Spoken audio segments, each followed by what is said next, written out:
Hey, today's topic is going to be about processing. And I got this idea from watching Thorn's reflection video with N-Rated. And N-Rated is a League of Legends player. I think he's retired now, but he was part of the SK lineup with Forgiven, which was one of the best European lineups. And throughout that interview, N-Rated always repeats this very interesting line about processing, about figuring out what the game is and dividing that into very specific sort of areas. And by refining the process, you are finding out the irregularities and the distinct moments within a particular game, a particular meta, or a particular, in his case, champion, and bring that all together. And Unrated seems like a very smart guy, and the way his career sounds, it sounds like he was somebody who tried to be the paradigm shifter. And that is, in general, the best way to become a champion, in my personal belief, because a paradigm shifter is somebody who changes the way the game is played, who changes the way the game is thought about. And if you're able to do that, you basically have an information disparity between you and your opponents. And because of that information disparity, you will be able to ride that wave to a championship. We've seen this multiple times. Perhaps one of the most famous and infamous examples, the one I'm going to use this time, is Savior from Brood War, because this was a guy who had spent a lot of time refining his own process, for refining his own game. In terms of Brood War is a very mechanical heavy game. It required a lot of APM, but Savior famously didn't have a lot of APM relative to the other top players. What he did have, though, was his incredible mind for the game, and he basically revolutionizes and creates the Zerg meta. He is the balance patch for the Zerg in a game where there were no balance patches, so that's what makes him incredible in a way. And he always emphasized the fact that you had to be the paradigm shifter. And strategically speaking, I'll only focus on CVT. There's a great article you should read if you haven't read it. It's called "The God of War," I believe, from Fur. It's on Team Liquid. It's a final edit. You can search. It's really very, very good. And basically, Savior was, strategically speaking, the guy who was the first one to make 3 hatch mutas and then transfer that into Defiler Lurker. But by the end of not to the end, but like partway through Savior's reign, everything he had discovered had already become rote. What I mean by that is every other Zerg had learned it, and every other Terran was now trying to counter it. And since he was the only man alone, he had to shift the paradigm once again, and that's when he becomes a tactical mastermind, so to speak. He creates so many different variations of tactics and types of tactics that's incredible to watch. It's incredible to see in action, and you can really see how much this guy thought about the game at all aspects of the game, right? And that's why processing is such an interesting sort of topic. It doesn't sound interesting, I'll admit that, but it's an interesting topic because this is the way in which we think about, model, and deconstruct the world. But I'll only be focusing on esports in this particular one, and I guess I'll talk about my own experiences. So I came from StarCraft 2 as the primary game just because I played that game the most. It just happened to come out at a time when I had a lot more free time, when I had a computer and stuff like that. So I was like, oh, okay, I'll just watch it, I'll play it. And so it's a little bit more natural to me, that game, in understanding and breaking it down compared to other games. So when I go towards like CS:GO or Dota 2, that's when the idea of processing really starts coming into play, because CS:GO, for instance, it's very easy to get tricked. And what I mean by that is it's very easy to just look at the numbers, look at the stats, and say, oh, this guy did good, this guy did bad, and then you can just point at the stats as if they are quantifiable meters of performance, but they aren't. And what I mean by that is every stat has some context behind it.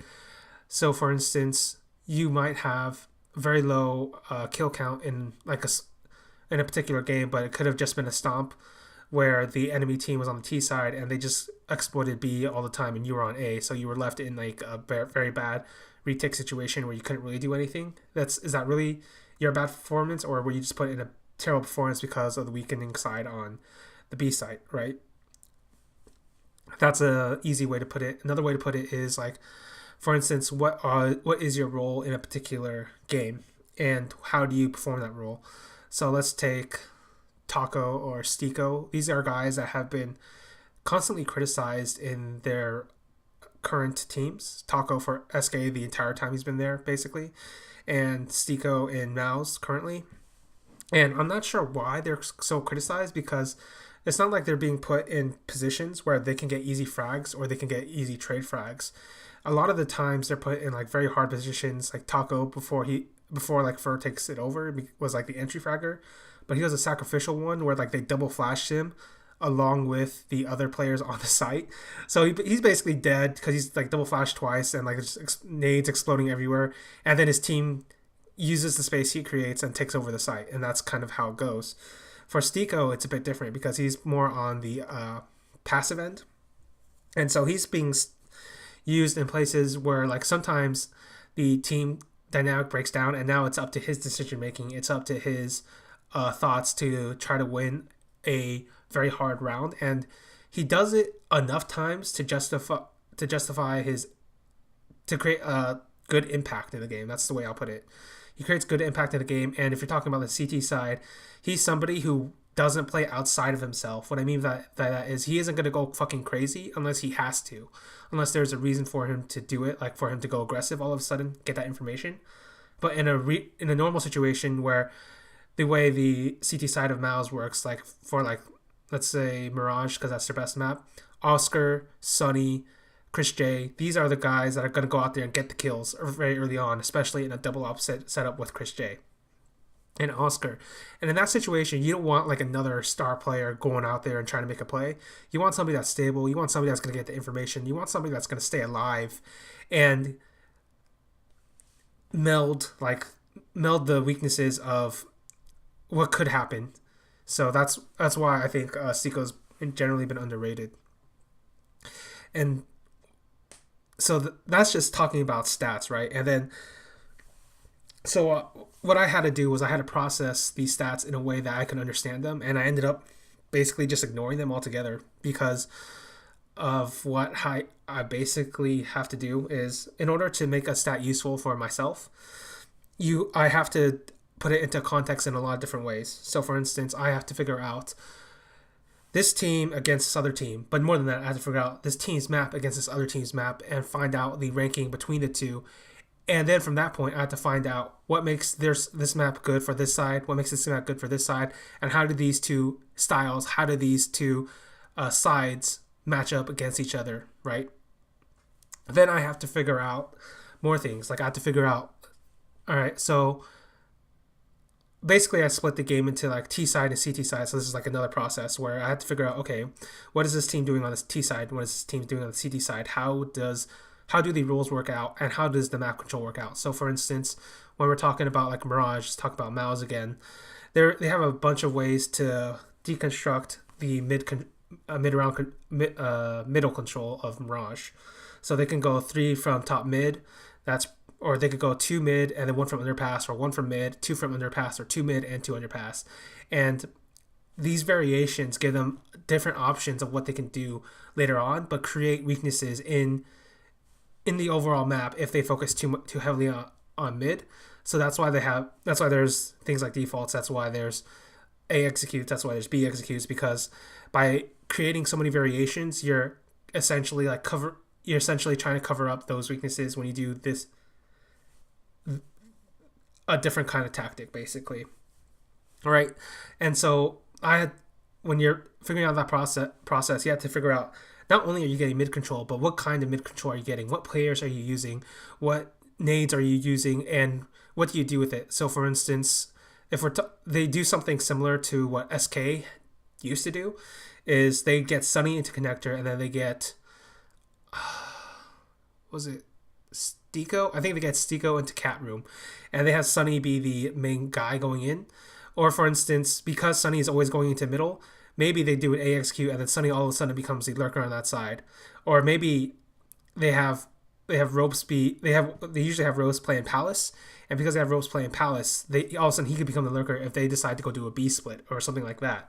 So these are a bunch of variations, and then by processing, what I mean by that is you're breaking down the various branches in which all these things can fall apart, and by breaking it down that way, you can see the distinct actions, the distinct changes in the game plan relative to the other team's game plan.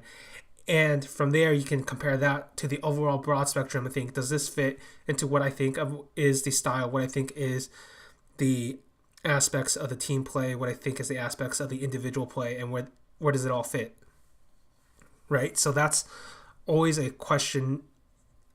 That's always something that I thought like was really struck me about this unrated video, because it kind of like eloquated a lot of the stuff I was doing, even though I never heard this guy talk before, so I thought it was like, wow, this guy's really something else. So that's just one example using Counter-Strike. There's a few other examples. So for instance, in Dota 2, when we're talking about that movement, you have to think about what the heroes can do and what their win conditions are. And then you also have to think about tower priority, because tower priority changes based off of the circumstance at the time. So for instance, even though like the tier 2 bottom tower for was it tier 3, whatever, the first tower basically at the bottom for the Dire is generally the least useful tower to take for the Radiant side, right? But if it happens to be weaker for some reason, you may as well take it, because that's going to inject you gold, and that gold might get you a critical item that will let you take the next tower easier. And then by doing that, you've all of a sudden opened the map, and you've made like for instance, if you get like the bottom and then you get the mid, all of a sudden you've made one of the jungle areas a bit way more dangerous for the Dire to farm, right? And then all of a sudden that creates an opening on the left side where now you can push up. Now you have two versions of attack, and so long as you are controlling the creep wave, and this is why in Dota 2 there's been more emphasis on creep clearing, also because of the way gold works. But basically by doing that, you're helping yourself create a bunch of situations where you can take control of the map kind of put the other team in precarious situations where it's hard to figure out and hard to decide what to do in a particular moment. And so if they fall behind, or if they have a small disagreement, or if they can't think of it on the spot, that might just be enough for you to get another kill, might be enough for you to get that extra farm you need, extra time you need, depending on what your composition is. Right, so that's kind of how I use processing. It's basically, you have different ways of breaking down teams, breaking down strategies, breaking down games, breaking down individuals, and by using all these different processes, you come to a fuller picture, both in the broad term and in the specific individual moments. So you don't have to get rid of either, and it lets you create like a strong modus operandi to figure out if something is wrong. Like for instance, I actually still use like the Dota 2 model in terms of resource management for CSGO, because that's going to tell me the fastest way to know if somebody is fucking up individually in a game, and then I can look at that and say, oh, was it really a fuck up, or was it because of the specific circumstances of the game, and that's why this player can never get into the game. Right. So that's it for this one. I'll see you guys later.